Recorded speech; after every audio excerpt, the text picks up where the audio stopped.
and welcome to Emily Kate Made This Vlogmas edition. Ho, ho, ho. So today is December 3rd. Not sure if you watched my last Vlogmas, but at the very end I mentioned that I am doing this one day behind.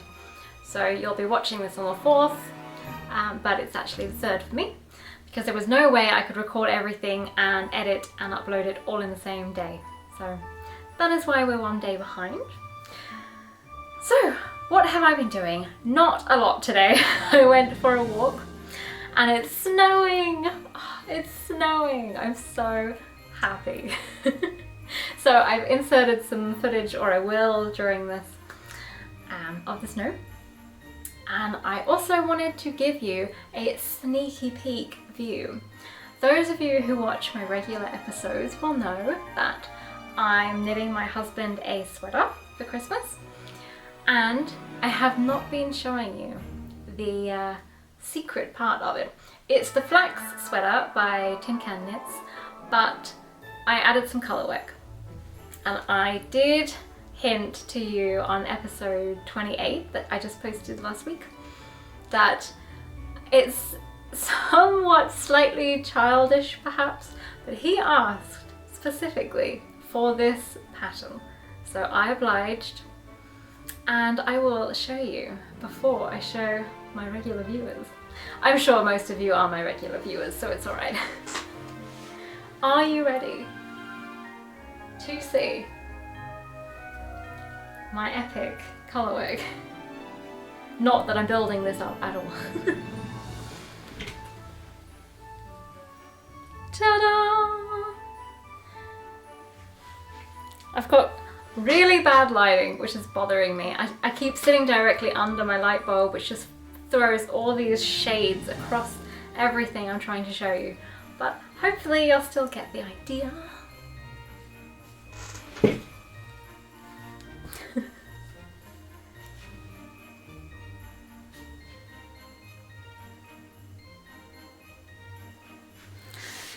I added mushrooms. Admittedly, he did say when he saw this, because he wasn't actually meant to see it, but he walked in and I had laid it out like really obviously, like that over a pillow as you walk straight in the door, and he thought it would be like one singular mushroom on the side. No, there's mushrooms everywhere. He also thought it might be like more subtle, and I would go as far to say there's nothing subtle about this. If you watch my last episode, you'll know that he already was a little bit nervous about how bright it was. And you know what? More annoyingly, rant time everybody, I really wanted to knit him a jumper. I wanted to knit him the Ridari, or Ridari, I don't know how to pronounce it. And he originally said, oh no, oh it's too much, there's too much happening, I don't like that. And then I showed him something else and he said, like, no, I just don't like whatever that is, which is basically yoke sweaters, like Icelandic yoke sweaters. Then I found this pattern, this plain, good old plain flax, and he went, yeah, that's good. Then when he saw this, he tried it on and was like, it's really boring, there's like nothing happening, just plain. Because you wanted plain. Well, can I have something on the bottom, like mushrooms or something? Yes, I can do that. Show him the mushrooms, and then he's like, whoa, there's so much. I thought it was going to be at the top. Like, no, you specifically said I want it on the bottom. And then he saw on my Instagram one of the Ridari sweaters and went, oh, that's really cool. Like, oh. So next year, he's getting a Ridari or a Colourwork sweater with a yoke. And he's just going to have to, at some point, remember that he really wanted it, because he seems to have an ever-changing taste in sweaters. He'd be a terrible knitter. He'd cast on things and then he would just have to undo them and cast on something else. But the body is done. I love it. He will love it and he will wear it. I think he just takes a really long time to get used to change, and seeing as most of his clothing is really black or grey, it's quite intense for him. But if you have watched I might add it actually in this video. On my Instagram I posted a picture because he's wearing his really intense Christmas jumper, which he bought in 2020 because I was really sad that we weren't going back to the UK, and he's not a very Christmassy person. But he made the effort and he got this insane Christmas jumper before I knew how to knit. And he wears that. Last year I literally had to prise it from his hands. He wouldn't give it back to me, and it was March and he still wore this sweater. And I washed it, and then he found it hanging on the drying rack and still put it on. So I had to take it away from him and hide it. And I did that with his Christmas socks as well. Like, he just finds a jumper or a pair of shorts or a t-shirt that he likes and he will wear that. It will be washed and he'll wear it, and he just doesn't change. So I'm hoping when I've done the arms, this will be that sweater and he will just wear it non-stop until I have to force it from his hands. So going by experience, that is likely to happen. So I really hope that it's not itchy and that he likes it. I just have to actually cast on the sleeves, which I'm going to do. I keep telling myself I'm going to do it and then I don't. And today is the day. I'm going to cast on and pick up, not really pick up, but collect these stitches and knit on the sleeves. Has to happen. So that's today's activity. And the yarn is this one. Will it show? Who knows? I never really know if it's focusing. And then when I watch my videos back, I see that it focuses just as I move it out of the camera shot. So hopefully you got that. It's Navia Trio and the colour is 313. So that's everything I'm going to talk about right now, because I'm going to work on my one more row of my festive, I keep calling it a festive yoke-al, and it is not a festive knit-along. It is a pullover, and I keep calling it a sweater if I don't say a cal. It is a pullover in the name title by Skein Knits. I did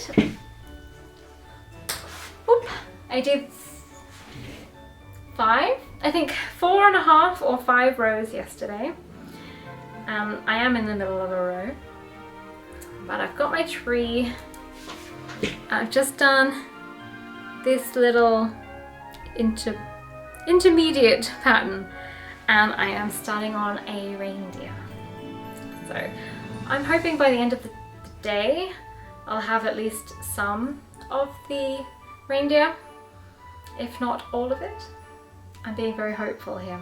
I don't really tend to knit that much on the weekend because I usually go out with my husband somewhere, or we watch movies, or we watch something or do something, but we'll see. He's off at the moment, he's off out, and I'm getting distracted by everyone in the snow. He is out at the moment, so I'm taking this moment to record and do some knitting, and then we'll see how much I get done. Not sure that I'll get another mitten in today.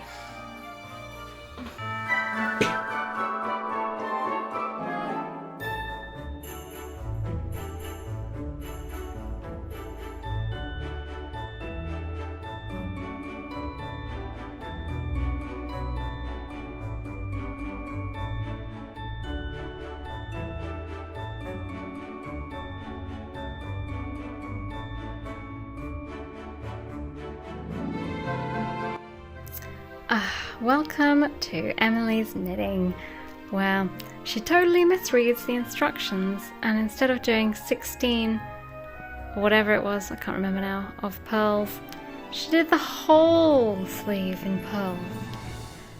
Oh, I've gone to pick up the stitches and remembered I need to do a section of pearl, but the pearl goes all the way around, which means I did it wrong.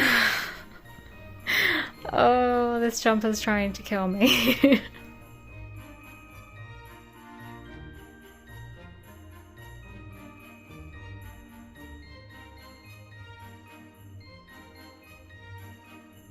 This off. Have any of you guys who are, I'm gonna say expats because it makes a bit more sense, but let's not I was thinking this morning, no, I wasn't thinking this morning, I was thinking this afternoon. I was having lunch and I had this urge for Branston pickle and Wensleydale cheese sandwiches. And this got me to thinking that I can't speak still. How many of you guys out there are also expats, like living in another country, that suddenly eat or miss things from their country or their childhood that they actually wouldn't do normally? Like 2020 came and I all of a sudden really needed pickle, like cheese and pickle sandwiches. Two things I haven't eaten in years. Controversial moment right now, but I used to be vegan, and now I'm not, and I brought cheese back into my life, and I had Wensleydale and I thought, I need pickle. Pickle is missing from my life. But when I'm in the UK, and when I lived in the UK when I was younger, I didn't, like, I ate it as a kid, and then when I left it didn't really bother me, but suddenly 2020 came and I couldn't get access to these things, and then I really wanted them. Then I found a UK shop online, and like in Germany online, and you pay so much more for these things, but I really needed them. So I've had baked beans on toast and cheese and pickle sandwiches and Marmite sandwiches and all these things that are home and English, but that I wouldn't necessarily eat if I was in England. I just miss them because I'm not. Does that make sense? I haven't actually lived in the UK since I'm going to go with 17, because I left to travel. And I went back and forth in between traveling, but I haven't lived there as an adult.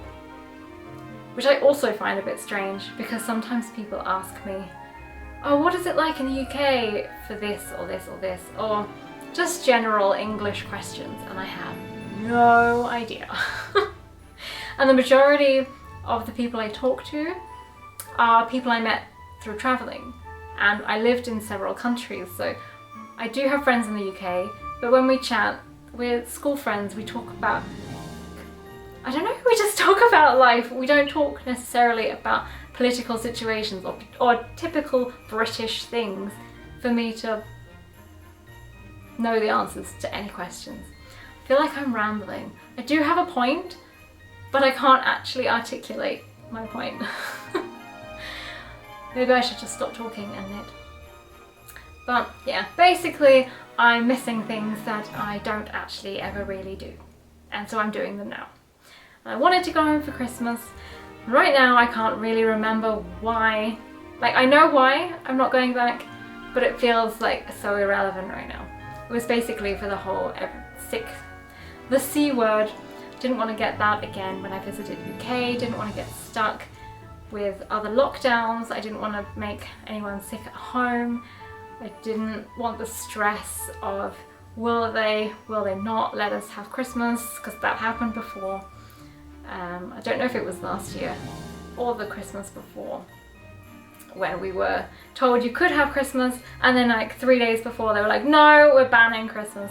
So the stress of all that and the unknown, and the UK has all these strikes, and like railway strikes, postage strikes, it just seemed way too stressful to deal with.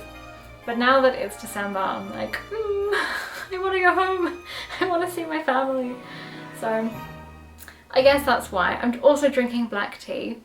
I drink black tea like twice a month, if that, and now I've got, like, if you've seen my calendar at the beginning, I have some black teas thrown in here and there, and yeah, just having my British comforts because I'm not home.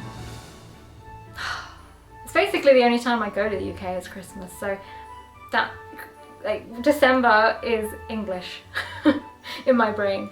When I lived in New Zealand, I flew home for Christmas. Like, every time I lived somewhere, I flew home for Christmas, so it just seems pretty weird not to be there. But hey ho, I will stop blabbing and get to knit it. So. Hello, little update. I've got, not that you can see, but I do have some reindeer on the way. They don't really look like reindeer this close up, but they are, I promise you. So, slow but steady progress on my festive yoke pullover. Sorry if you can hear my husband, he's getting incredibly excited by the football.